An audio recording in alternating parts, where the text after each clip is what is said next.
सरपंच संतोष देशमुख यांच्या हत्या प्रकरणानंतर देवेंद्र फडणवीस पहिल्यांदा बीडमध्ये येत असल्याचं बघायला मिळतंय। बीडमध्ये होणाऱ्या सरकारी कार्यक्रमांना मंत्री धनंजय मुंडे मात्र गैरहजर राहणार आहे। डोळ्यांचं ऑपरेशन असल्याने येऊ शकणार नाही असं धनंजय मुंडेंनी सांगितलं। तर पर्यावरण मंत्री पंकजा मुंडे आणि भाजप आमदार सुरेश धस आज एकाच व्यासपीठावर पाहायला मिळतील।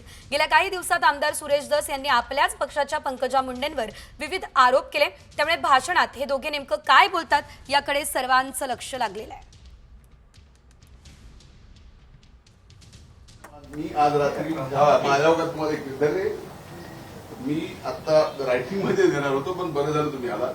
मी ऑपरेशन करतोय माझ्या डोळ्याचं आज रात्रीच आणि अगोदरच ठरवलेलं होतं आणि डोळ्याचं ऑपरेशन करत असल्यामुळे उद्याच्या कार्यक्रमाला जाणार नाही अगोदरच।